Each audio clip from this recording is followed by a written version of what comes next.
Got some audio. Video going. Up on everything here. You guys want to check? Yeah. Check our streams. New Batcave look here. Pushing it up a little bit. Wow, it's very dark. Is that what it looks like? No, it looks. No, that monitor. Oh. Never look at that monitor. Okay. On the field, too. The feed looks good. Okay. Yeah. That monitor looks like trash. Yeah, Well, we got audio. The only thing I can see looks terrible. Yep. So. Yep. Don't mind that.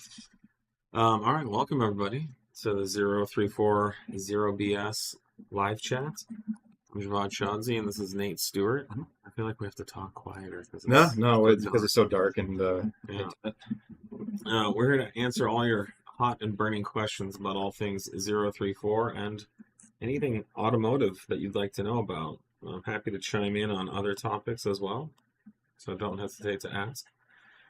We are prioritizing topical questions and deprioritizing update or status questions. If you have a status or update question, feel free to ask it. We may not get to it. Please don't take it personally.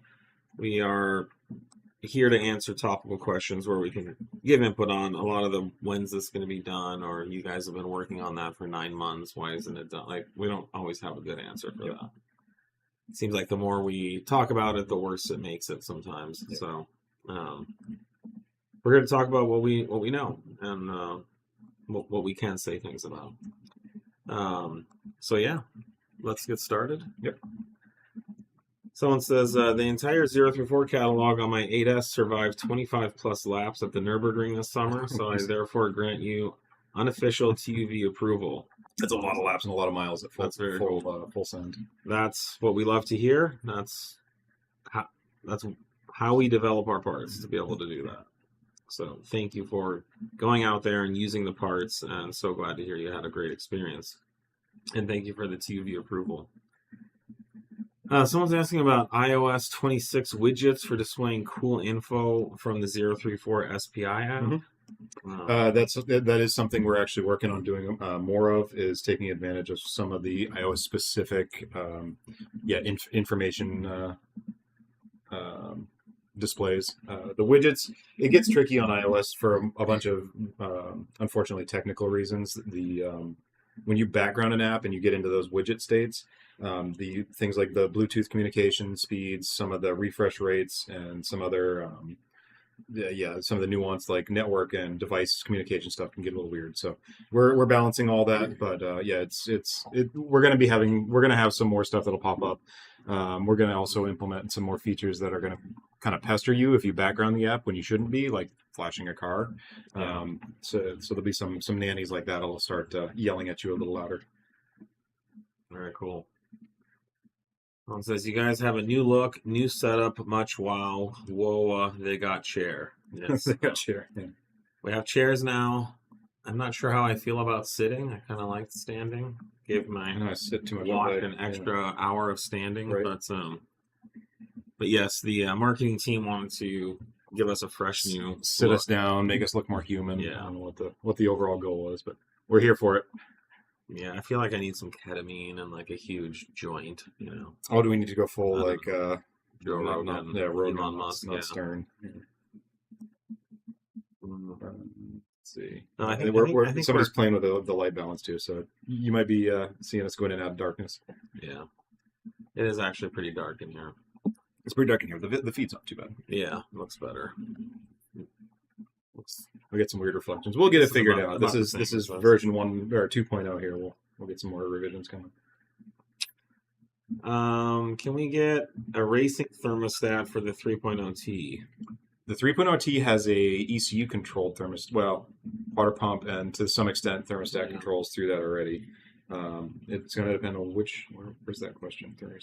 It depends which 3.0T you're talking about specifically and how much control we have over it in the ECU. But the ECU is in more control on these than like traditional cars where you just have a little wax bead in the thermostat. In these, the ECU is able to control water pump flow and some of the coolant paths around the motor. So a lot of that's in the programming. I guess I'd like to know what specific situations you need changed for that, because we already target a pretty low temperature when loads increase. And then for light load cruise stuff, you will see temperatures increase. That's an efficiency and miles per gallon bump you get with that. So a little hotter motor, thins the oil viscosity a bit, and you get some better efficiency out of it. As well as some combustion burn event changes and whatnot. So there's reasons that the temperature moves around a bunch. Yeah. Someone says, why isn't the TCU tune also on sale with everything else? It is. It should be. If you see an issue with the website, definitely let us know. But all 034 tuning, including TCU tuning and ECU tuning, is on sale through July 31st. Someone's asking about brake pads and TI shims for the MQB platform. Those are coming. Yeah, titanium. We do some titanium shims between the pads and the piston interfaces on the calipers. This is an interesting question. Would you rather have a 4M 3.0T or a 4M.5 3.0T Audi Q7? I don't care about the tech so much as reliability and mild sportiness with some suspension mods and stage 1 tune. It's an interesting question. I have access to both cars and have driven both. I gotta say, for the money right now, the 4M is hard to beat. Yeah. You can pick up a really nice car for under 20 grand and less than 5 grand of 034 parts on it, and the car is a riot to drive. I really recommend putting big tires on it too. I have 305s on mine currently. I've had 315s on it before, but I really like our 20 by 10s with a 305 width tire. Rides great, handles great. The car it's a big car. It's not real tossable, so you want to kind of keep it within the tire limits. That's why having a lot of tire is nice. But as long as you're within the limits, the car is very fast and fun to drive. The new tech package is nice. I would say, as far as all the Volkswagen Audis I've driven, it's probably the best. With it's that separate lower screen. But I still like the knob, on the MMI on that. There's something to be said for not having to reach out and hit a specific spot on a screen while you're trying to drive and manage traffic. I don't even have to look down at it. I just know how many clicks different things are. I know a lot of people were screaming for the touchscreen stuff, but it's when you're actually driving and trying to navigate maybe not a perfectly straight road. I feel like the tactile buttons and the stepped interfaces, so it stays where you put it, are really, really reliable and fast. Of course, the 4M.5 3.0T is just a more potent motor. Yeah. So once you get into stage 1, stage 2 tuning, you're going to quickly put some distance on what the 4M is capable of. Yeah. But it depends on your budget. I mean, you're looking at almost probably half the price for a 4M. Yeah. So transmissions are basically the same, so that the feel there is going to be about the same. But yeah, the bang for the buck, the 4M is going to be really hard to beat. They do drive very differently, the motor's power delivery, so maybe just try and drive as many as you can and see what you prefer. But you can get a 2019 4M, for probably 20 grand. Yeah. So I just looked, my 2018 with its current mileage is worth 13 grand. Yeah, it's crazy. There's so much car for the money right now. And it was a $50,000 car 4 years ago. So we saw values drop a lot, coming out of that bubble. But drive them both and see what you think. It's not a fair comparison due to the price difference. Yeah. Huge price difference. But they're both great cars. I would say that my 4M hasn't been the most reliable car. It left me stranded once with a failed starter, just randomly. Yeah. Yeah, those I don't know if that's a real widespread issue, but it did not. I don't like getting stranded, and the starters were readily available. So I don't know if that's a unknown weak point on those. We don't usually hear about failures like that because it's nothing to do, obviously, with any tuning or anything. But on the auto stop start cars, it's used a lot more than others. And I do tend to use the stop start a lot, and so maybe that's why it went out. And I was shocked too. I figured the starter would just be this big honking burly thing, and it was just some really wimpy little. starter. Modernized and Yeah. minimized. But no, overall, it's been a good car, but have had a few issues with it. Suspension stuff, all the suspension mods are going to be the same between the cars too. Yeah. So anything chassis and drivetrain related is going to be identical. I think the shock strut tuning is different between the two cars. Yeah, from the factory. I think the 4M.5 has better damping right from the factory, but I don't know. My 4M with our springs and sway bars just rides and handles great. Do you recommend the DSG tune for the B8.5 S4? What's the biggest benefits and drawbacks? Yeah, we recommend / require it for all of our ECU tunes. So the stock TCU tuning has a pretty low, really not much higher than stock torque limit that it locks you down to. So if you don't tune the DSG, you're going to be hitting limits from that transmission that get imposed on the motor or the engine control unit, and it'll pull back a bunch of torque. What it'll also do on the 8.5 specifically is you have a really low shift point. So the 8.5s, they drop the shift point from just under 7,000 down to I think like 6,400 RPM. And once you tune those things, your peak power is basically right at 7 to 7,100 or 7,000 to 7,100 RPM. So you get a ton more power band out of that, and overall it's going to be night and day difference, speed and acceleration wise just from that. But you've also got the added torque from the tune as well. So there's all of those features which just allow the ECU tune to work, and then you get all of the transmission stuff. The increased clutch pressures, the crisper shifts, the advanced launch control integration to do your selectable launch RPMs. So yeah, we strongly recommend that, and that's all there from stage 1 all the way up to 2+. What can you tell us about the cool new things you guys showcased at SummerFest, specifically the 034 3.0 TMPI kit, B8 and B9 engine builds as well? Yep. I was cooking the whole time, so I didn't really see. You didn't get to show off a lot. Yeah, we had some of our B9 built motor stuff was on display. So we had a fully built motor out in our service area with some lights shining up underneath, so you can actually see the bottom of the pistons. B8 MPI parts, I believe those are on display in the hardware engineering room. As far as some rails, some other components to make it all work. We had a couple of the fueling controllers out, just kind of showing off some of the new parts coming down the pipeline. Let's see, we get some information coming here on this. So the B9 built engine, it was basically our bottom end kit. Powder rods had our pistons in it. The head studs, which obviously you couldn't see. M11 head studs, which is a 1 mil upgrade from stock. Yep. Had our valve train in it. So yeah, all the goodies. Yeah. Did you mention the O-ringing we're doing? No, I didn't. We're really nice. We've O-ringing in the block to put extra clamping pressure around the combustion chamber. Yeah. So O-ringing the block is literally it's not a traditional O-ring like you'd think, like a rubber, gasket or O-ring, but it's a metal ring that gets stainless steel. Dropped into the sealing surface right around the border of the cylinder, and its intent is to basically give you an extra amount of sealed pressure up into the cylinder head gasket. Yeah, and then you mentioned MPI and stuff. Yep, the MPI stuff was all out on display. We've got a few guys running it now, and we're getting it more and more dialed in.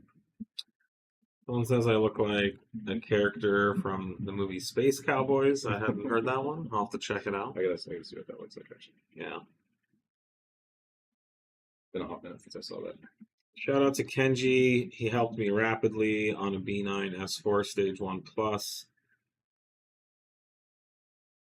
Great to hear. Yeah. We get a lot of great feedback on Kenji. Yeah, our support crew in general is on a B9 S4 Stage 1 Plus, when should I change maps between 93 to 85? At fill up of different fuel, or once E levels are where it should be on ethanol sensor?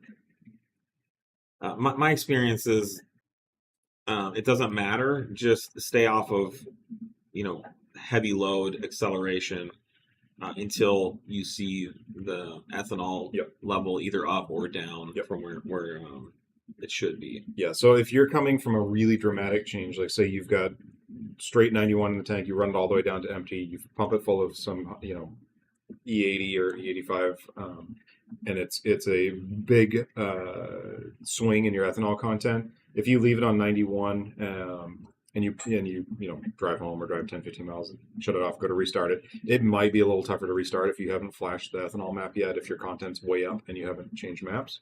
But yeah, if you're to Javad's point, I would go based on your sensor readings. So that is going to tell you exactly what's getting into the motor. You've got an ethanol content sensor, so use it, and based on that is how you want to determine what map's going to work out the best. Yeah, but I think if you're gonna get in the car with it running, and it's going to be running, for at least 5 minutes. Oh yeah, on the then transition, go ahead and swap to the new map you want to be in, and start driving, Yep. and it'll switch over. But yeah, if you're on 91, you fill up with the 85 while it's still off, and you try to start it on 91 with the 85 in the tank, it will be grumpy for sure. Yep. But the key is just stay off a wide open throttle. The ECU will have no trouble managing part throttle, low load fueling, regardless of what fuel's in the tank. The ECU is very powerful, and I'm speaking from experience. Yeah.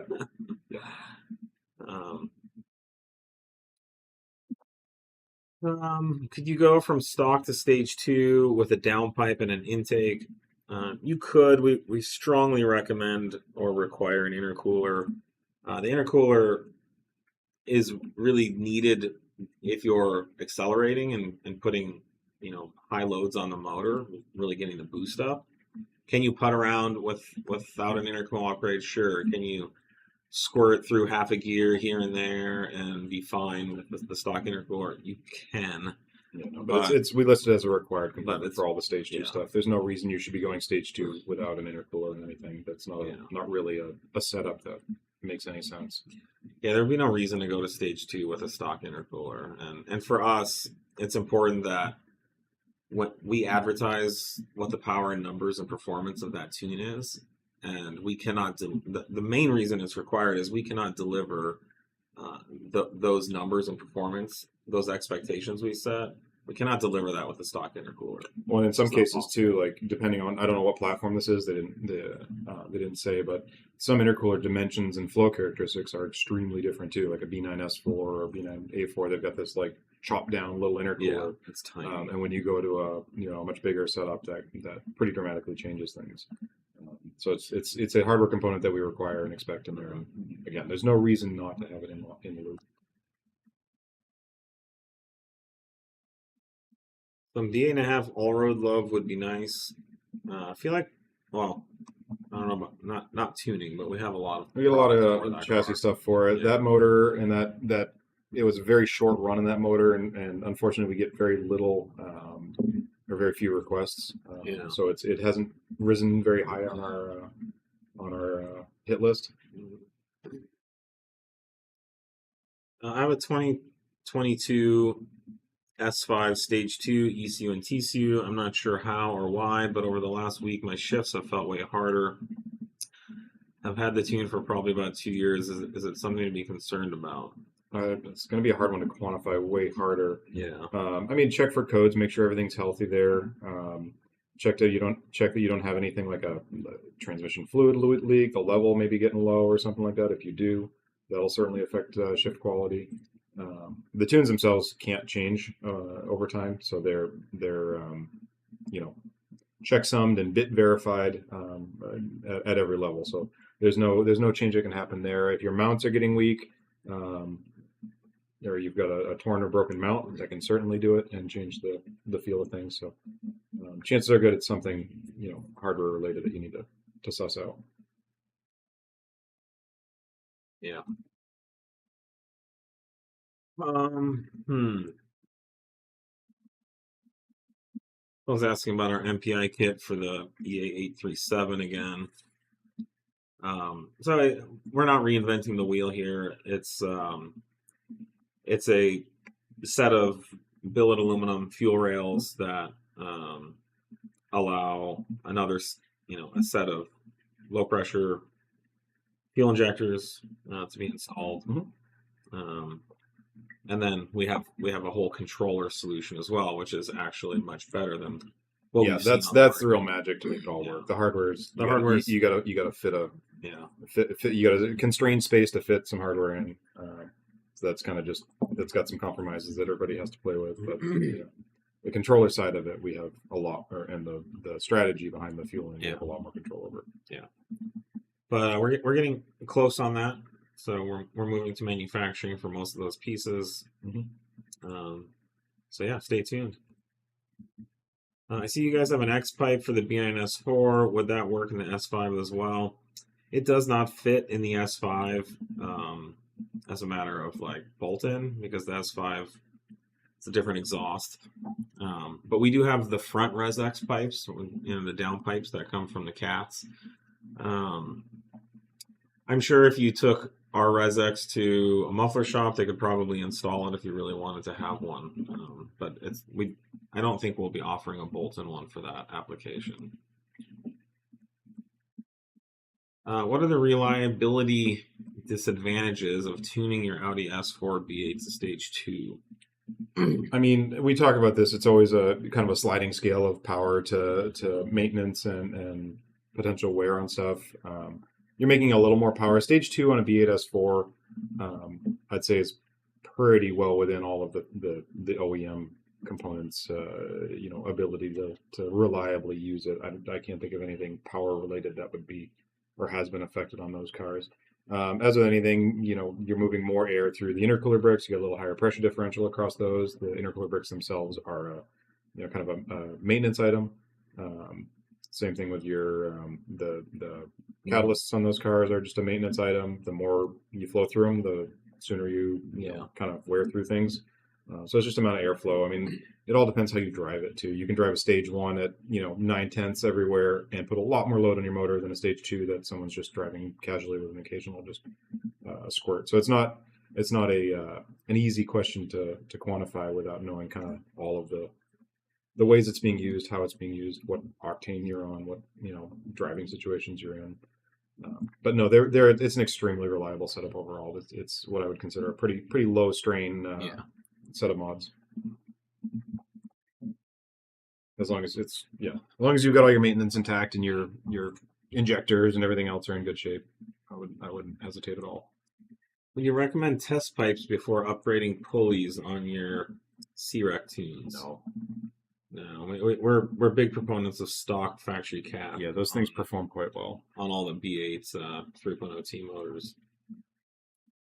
Yeah, there's really not a lot of benefit there. You're not gonna get hardly any power from a test pipe, and you'll get a lot more power from pulley upgrades. Yep. Yes. Someone's asking about upgraded radiators for the MQB-Evo. I'm not sure where we're at on those. Yeah, I don't know where those are in the division. Yeah, I think it's something we have in our system. I'm just not sure where it's at. Is 2025 the year the 3.0 T 837 will set a record reset, or will that happen in 2026? Waiting on 034 tuning. Yeah, it's the records, like I guess it depends which record you're talking about, but like the overall records, that takes quite a bit of effort, and that's really kind of down to someone with enough determination and commitment and drive to do it. I mean, there's guys that have been out there trying for a very long time to dust it, and it hasn't happened yet. So it takes a lot to get it to all come together. Yeah, you got to keep in mind these records early on. Like let's say with B9, someone flashed their car with our stage 1 file, and maybe they had upgraded wheels and tires, and then they had the supporting mods or whatever, and they went out and ran a 10 something. That's something that anyone could replicate if they can find the right conditions. If it's cool outside and the DA is good and it's not 100 degrees or even 85 degrees. But once these platforms get pushed further, for example, the B8's been out for over 10 years now. The records were set by people who not only were tremendously committed, willing to put lots of time and money, like literally days, weeks, weekends, tens of thousands of dollars into their cars to go out and race and fail and break and then fix it and go back out and race, fail, break to finally get those really fast times. And it really has at that point nothing to do with it. I mean, it's nice to be able to say that our tune was on that car. Yeah, our tuning enables it to happen. But the wrinkle slicks, the 9-inch brake rotors in the fronts, the gutting of the car, I mean, that's what makes these really fast, 9 and 9-second ETAs, even ETs, even a lot of stuff in the 10s. That's the chassis, that's the setup, that's the drag strip, that's the DA. Yeah. There was a minus 4,000 DA. It was like 45 degrees out that night, and they had a prepped track, and they were able to crack off that really fast time. Nothing we're going to do with tuning is going to bring down a record. It's going to put all those situations in play, unless it's used by one of those people with a car with that level of setup, right, with that level of commitments. Yep. So, at the point that the B8 is at, the records become more and more disconnected with the tuning and the calibration. Yeah. And it's also, a lot of the stuff we have coming down the pipeline, the MPI, the ability to run full E85 and that's not going to get a ton more power out of this. That's not going to provide like this whole new unlock of tons of power on top. That's going to allow you to run full ethanol in a, very safe, reliable, and flexible manner, and that you can run ethanol down through 91, whatever you want to mix in there. But it's not like we've got a ton of extra power on tap, because we've got race fuel files for these. We have E40 files. We have all of the power potential files already available to you guys. So there's not a huge unlock of power. What it is going to unlock is a lot more convenience, a lot more fueling potential there for anything else you want to be doing. Yeah. So the fact is, right now, I don't know what's the B8 record. God, I'd have to. And that's the other thing I started with too. Is what record are you quantifying? Is it the overall? No, but let's just say it's 10.5 or whatever. Anyone can go out today and beat that. You could take a B8 S4, you can gut it, you can put really good wrinkle slicks on it with really light wheels. You can get 15-inch really light wheels on it. And if you lighten that car enough, you're going to run it faster than a 10.5 on the tuning that's available today. So that's just kind of, not to belabor the point, but the point that B8 is at, the records aren't related to the tuning anymore. It's all about the setup. Yep. And then we've got other similarly, there's the other blower options that are coming on the market or have been on the market for a bit, and people are asking, well, why aren't those going faster? Why aren't those running the crazy times? It's a lot of it isn't down to just the blower or the power. It's the vehicle setup. You can do a lot with the vehicle setup. They are running fast times if you compare it to other cars. If you compare that have the same setup, the exactly same car, between the two setups, they're quick. Is it the ultimate world record quick with just bolting on some parts? No, because there's a lot that goes into setting that. Yeah. It's like giving two bikes to two different athletes, and one athlete's like on steroids and works out 7 hours a day, and the other guy works out 5 hours a week. Same bike, I mean, very different results. But cool question. Thanks for asking. Letting us. We always want to be a part of those efforts too, where like we do everything we can to provide the tools people need to have fun with them and set those records. Yeah, we love working with the people that are committed to getting those results. Yeah, and understand that it's not a one and done, like go out and just hit the track once and you're going to set a record. It's a lot of work to get out there. Is there any added performance from installing the high pressure fuel pump on a 91 octane stage 2 B8.5 SQ5? I'm considering switching to E40, but was curious if it would make a difference on 91 before I switched over to the E40 tuning. There won't be any performance difference. You will get some more headroom in the pump. The pump itself, won't necessarily be maxed out or close to it, but performance-wise, you're not going to see any kind of change there. Yeah. You'll just get more headroom, which is always nice. Always good. But you will need it for the E40 side of things. Will a torque converter help launch the S4 B8 and B9? Launch the S4 B8 and B9. The S4 does Like not have a torque improve converter. the The launch, S4 yeah. is a dual clutch transmission in those. Yeah, that's right. The B9, without knowing exactly what converter and what it's doing and how it's changing things, that's impossible to answer. Given the level of computer control Yeah, of those transmissions, I can't imagine. I mean, we can already get them to do whatever we want. I don't see a need for that.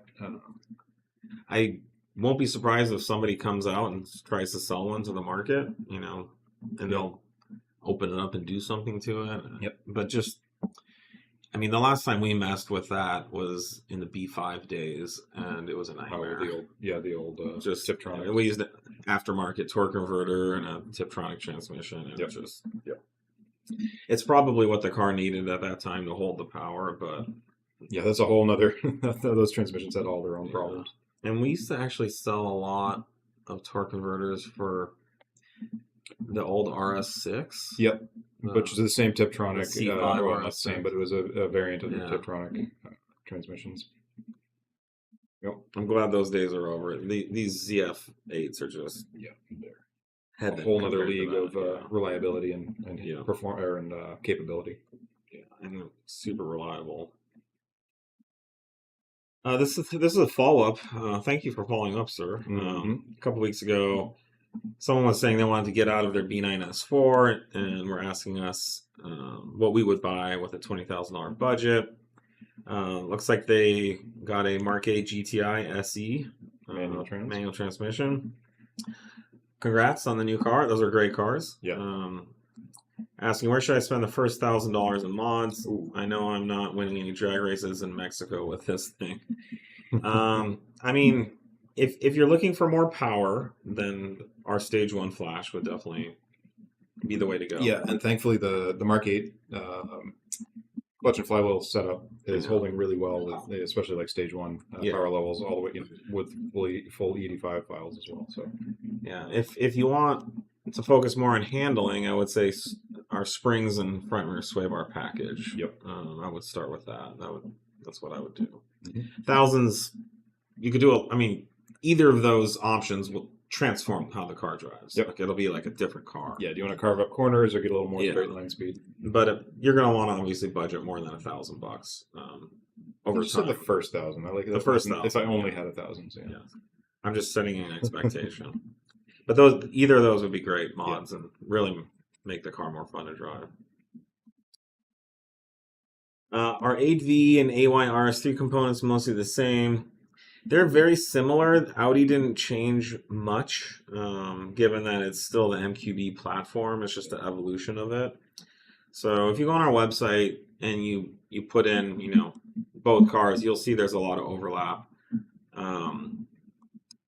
But like, for example, the motor mounts, inserts, lower control arms, etc. are the same between the two. Some parts are different.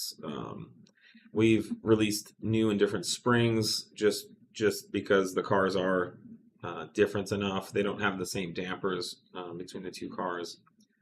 But the basic chassis architecture is mostly the same. But it's hit or miss. They did change. We list what does and doesn't fit in those, but mostly the same is correct.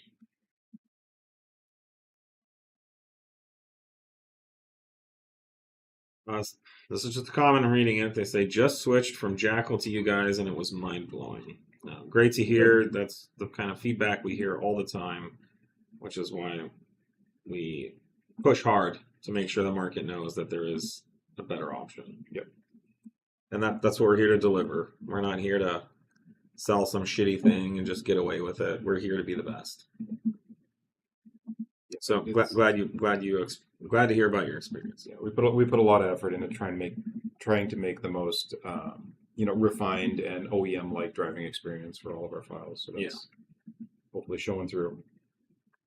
Is the PCV an issue even on 3.0 CREC cars? If so, do you guys offer a solution? I have a B9 SQ5 currently tuned by you guys. Love it. Just want an A6 C7.5 daily. It's not the same issue. Not even close on any other car. The B9, they have their own. Is the worst that we've seen. and aggravated by the boost levels that these cars are able to run. Yeah. But as far as an A6 C7.5, I think they're good cars. Yeah, no, the PCV is much less of a Yeah. problem, and when it does fail, if it does fail, it's far less of a potential massive problem. Yeah. You'll just get some running abnormalities, maybe some smoking, coolant loss, or oil loss, that kind of thing. I think the issue on those is more getting to it. It's more difficult to get to. And then if it does fail, it's not just right there on top like the B9. You can undo it and swap it out. So changing it is you got to pull the supercharger off and get underneath it. So you hear more chatter about those PCV systems, but it's not necessarily on how much they fail. It's more making them accessible. So there's people in the market that are relocating the PCV out from under the supercharger to, under the hood. But I think they're overall good cars. I don't hear a lot of issues. No, they're a really solid car for them. And again, we kind of in similar veins to the Q7 4M. They've got a really nice tech package for the year. They've got the chassis is phenomenal.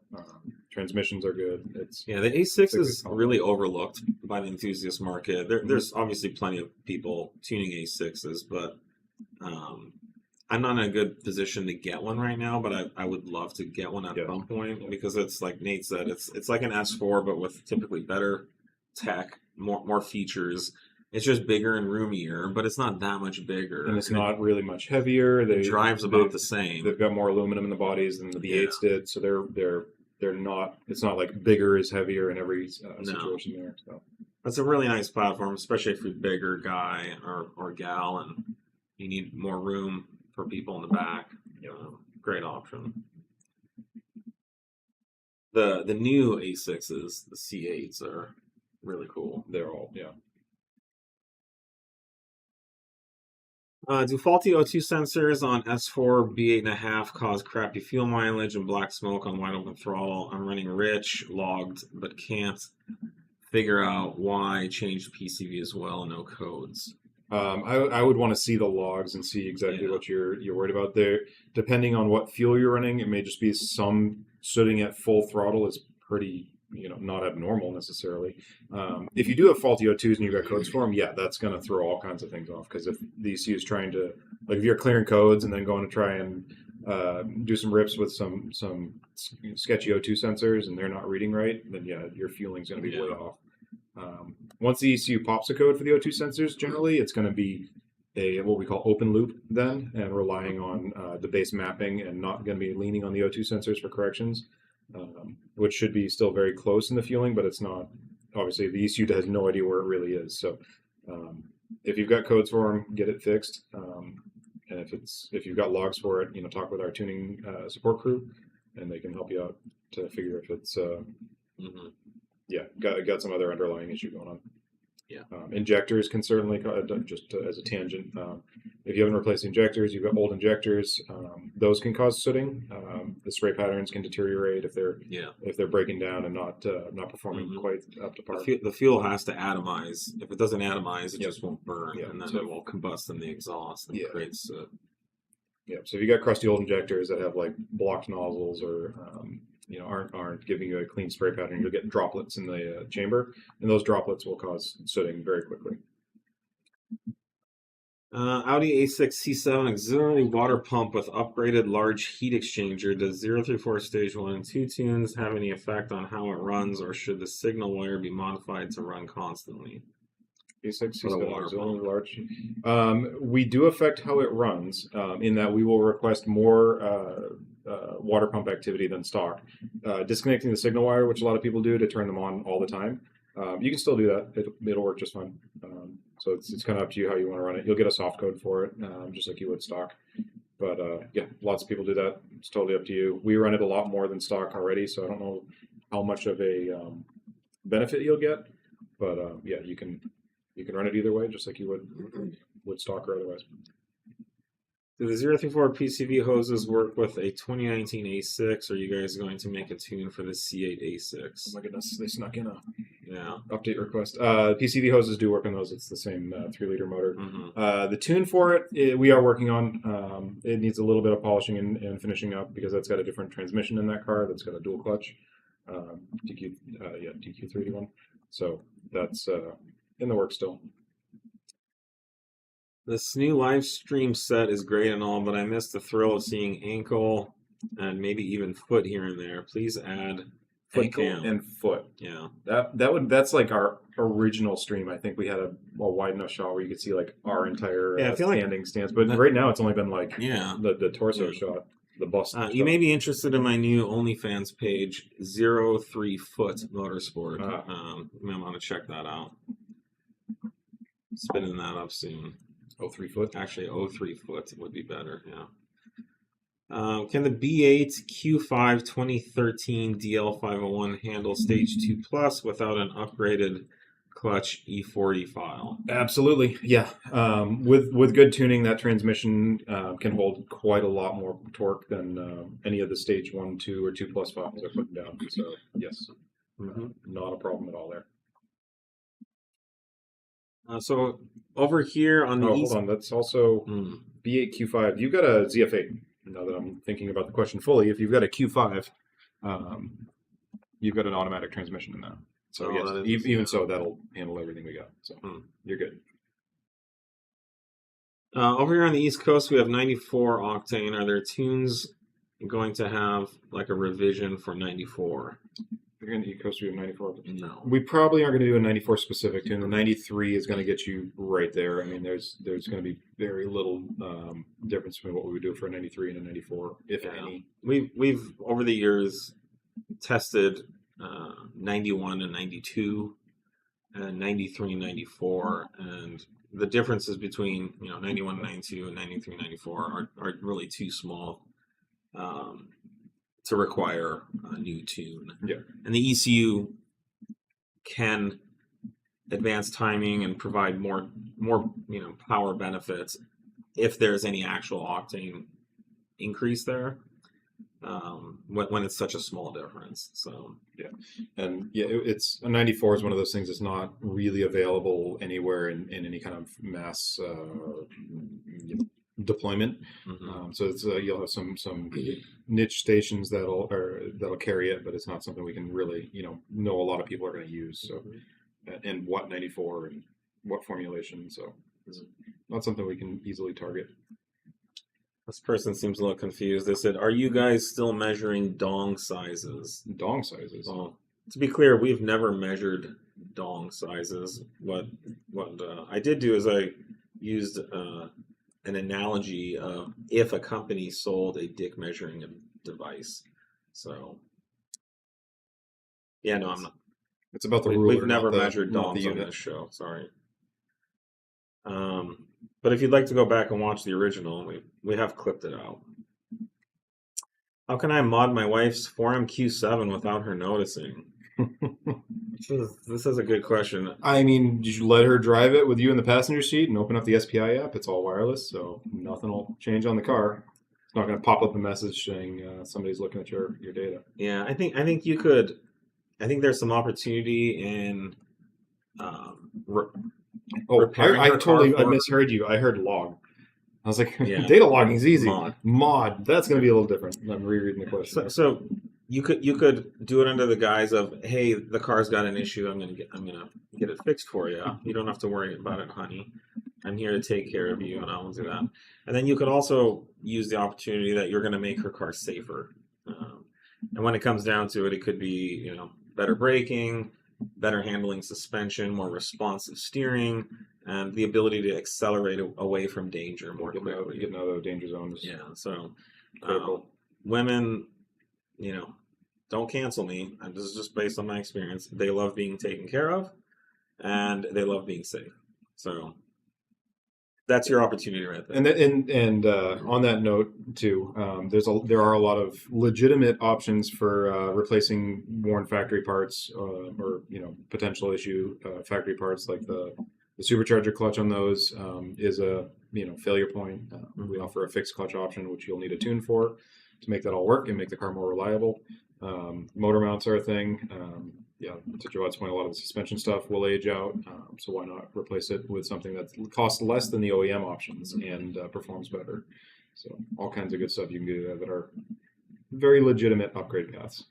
The real question is, how can you hide the spending from your wife? Or how do you That's get an your important wife into the mods? and you can go full other way and get her in. And at SummerFest, just this past weekend, there was probably 3 women who were really into tuning and modding their cars. It is still out of the potential hundreds, very so, status quo or however you want to call it, but it's yeah, it's wonderful to see, but it's a rare thing. It is So a rare don't thing. But if you want to go for that moonshot, that would be the ultimate. Yep. But you can't go wrong with safety.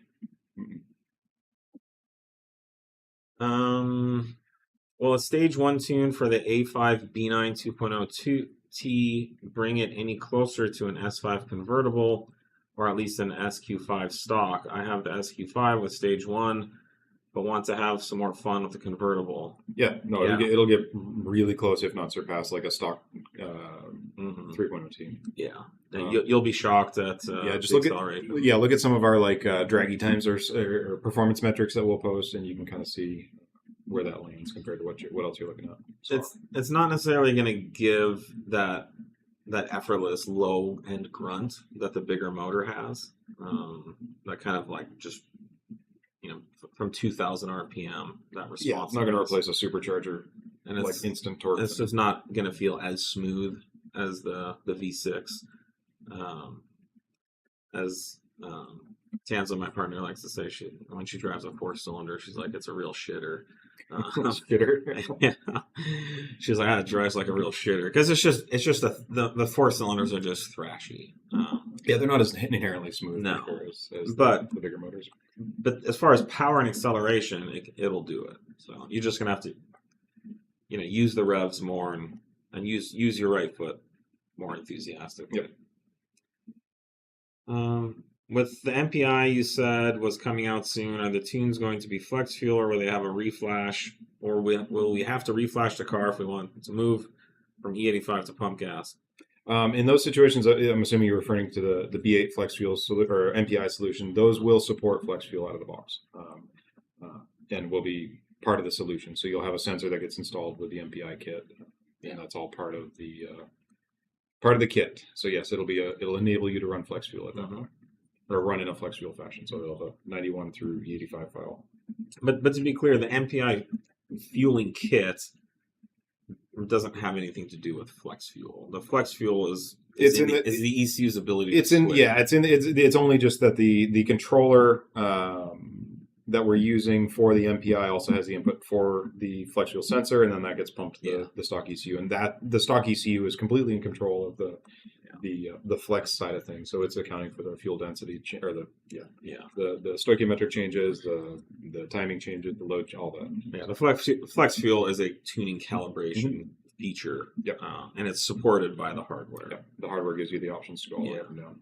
But you could also run MPI, without flex fuel. You don't need it without E85 nearly as much. Thoughts on the B8.5 S4 manual transmission? Personally, not a fan. I wouldn't get one. I would definitely have the DSG. Steve put this question in here.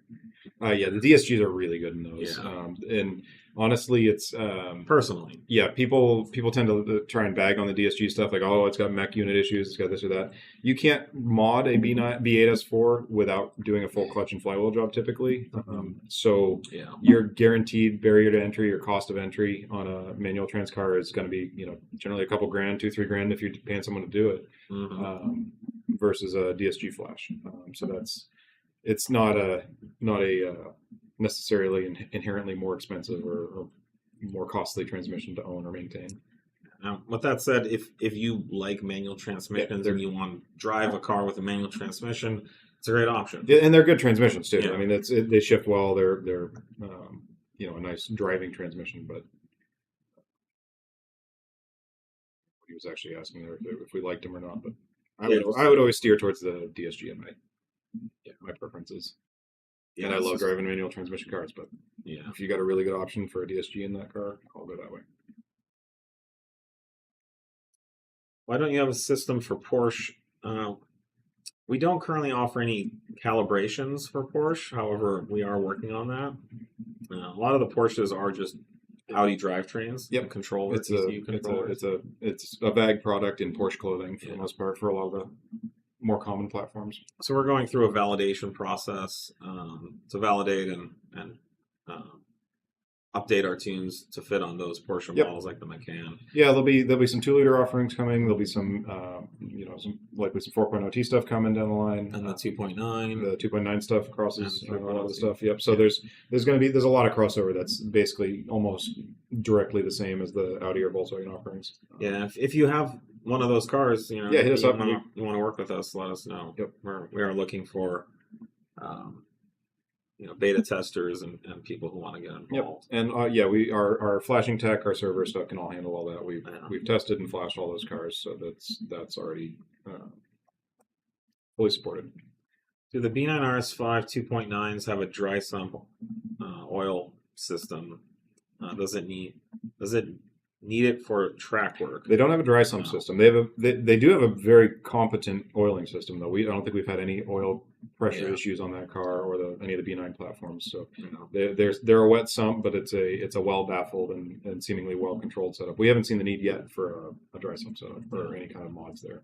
I think the only Audi that has dry sump is the R8. The R8 stuff. Yeah. So R8 V8 and the V10 are dry sumps. That allows the motor to sit lower in the car, and it does allow. It would allow the car to drive upside down. We're sure if you. For brief amounts of time. If you got a really good vacuum plate in there, and your oil reservoir was all swivel. But a lot of Porsches are, most 911s are. A lot of the hyper. I don't know if BMW does any of that, but the dry sump systems are much more expensive to install. The R8 motors have multiple pumps. When I had a 996 that had quite a few.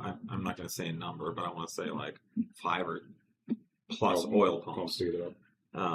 And different scavenging stages, and so just doing an oil change on a car like that is 10 times more work than a GTI or something. Yeah, and we've done dry sump conversion stuff on some of the older motors that needed oiling solutions for racing applications, and it's quite an involved and process, and it's got a lot of moving parts that get added, and a lot of lines and hoses and fittings and tanks and reservoirs. And, so in general, from the factory, wet sump's the way to go. It's simpler, it's very reliable, and it works well.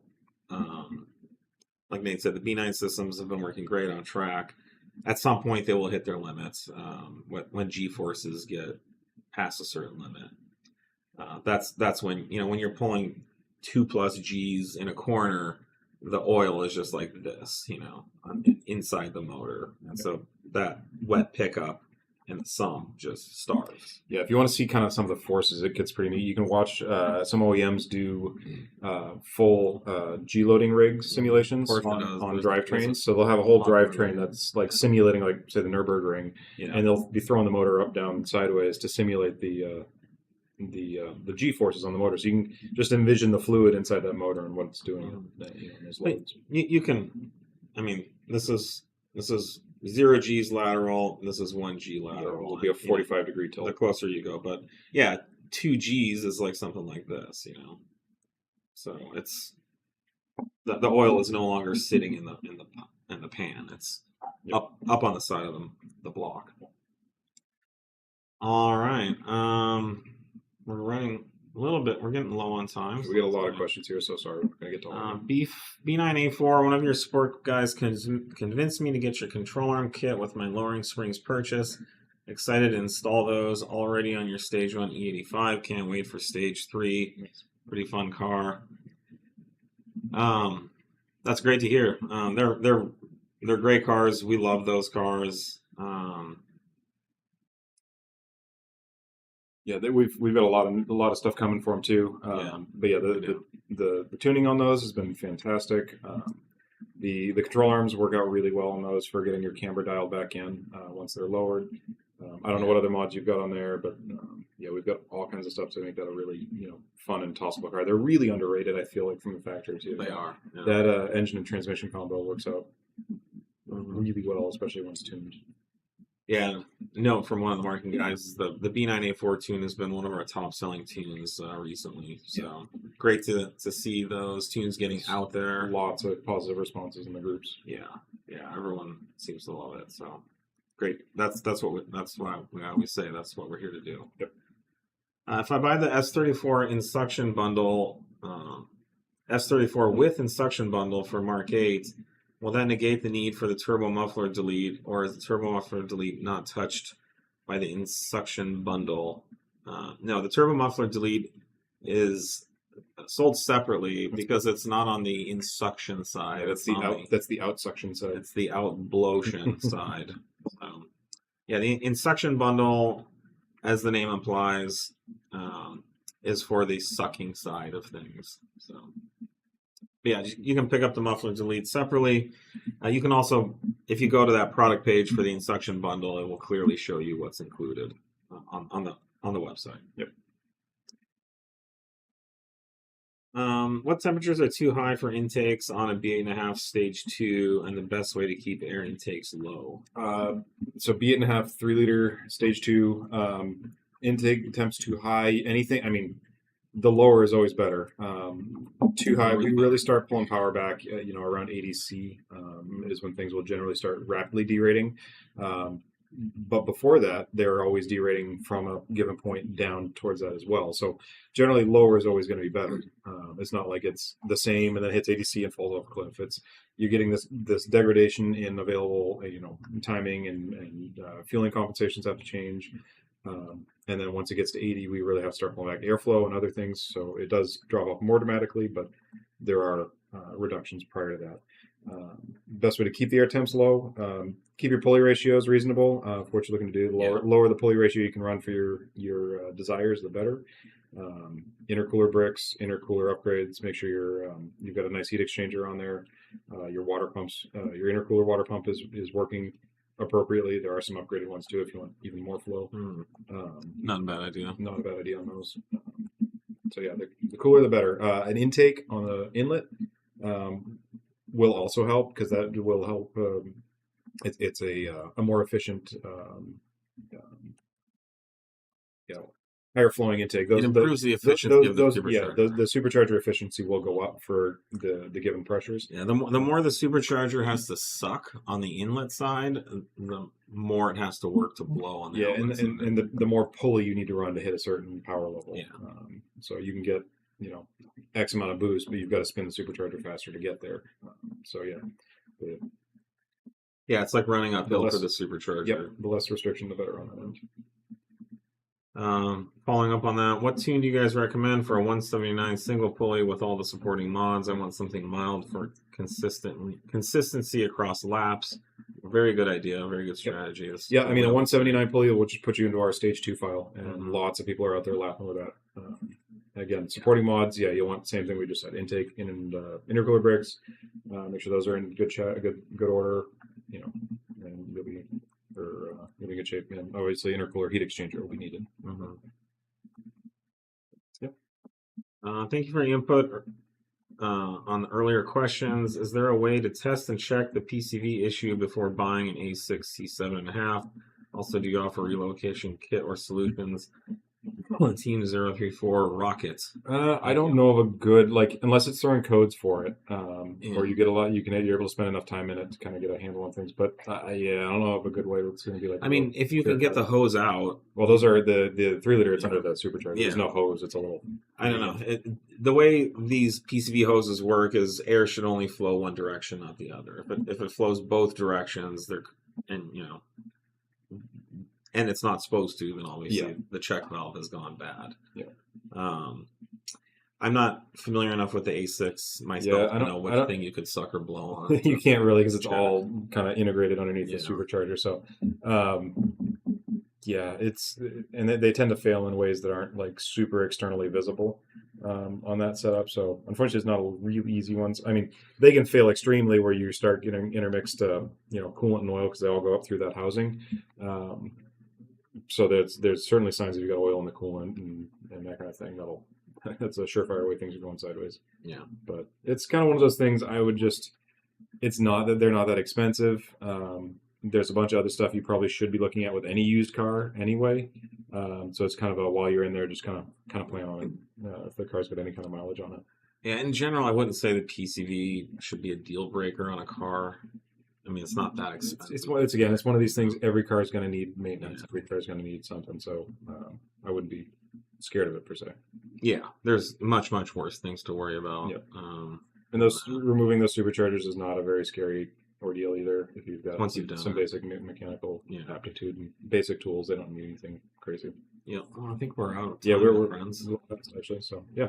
All right, thanks for joining us on this new, more relaxing format. Yeah, let us know any feedback you've got, and maybe we'll does or doesn't work for everybody. Maybe we'll get some incense for next week, or a candle. Nice. There you go. I think they have like gas. We need some. We were talking about getting flavored a lamp or something candles behind us.